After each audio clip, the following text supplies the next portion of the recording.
Nagdadasal talaga ako na sana bigyan ako ng pangalawang beses.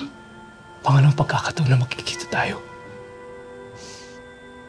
At salamat sa Diyos na rinig ang dasal ko. Paeng, nung nakarecover ako sa trauma ng pagkamatay ni Ama at ni Papa, ikaw lang yung laman ng isip ko. Bakit na meron?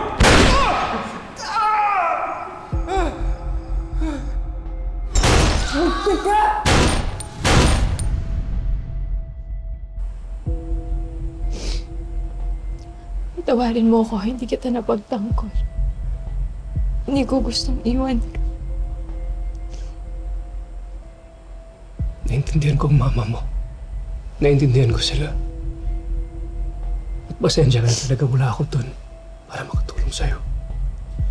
At dumaan ka sa mga bangungot na yan dahil wala ako sa tabi mo. Mahal, wala kang kasalanan.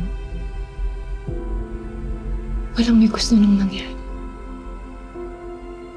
Salamat pa rin dahil niligtas mo ako.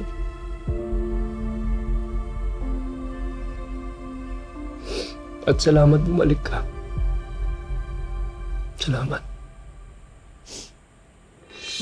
At hindi na ako lalayo sa piling mo. Tumakas lang ako kay La Mama. Gusto nila ako ipakasal dun sa anak ng business partner nila. Ayoko pa, ikaw lang yung gusto kong makasama. Ikaw lang yung gusto kong makasama habang buhay. Naintindihan ko. Sabihin mo lang kung anong kailangan ko gawin para makatulong sa'yo. Sabihin mo lang. Gusto kong magpakasal na tayo.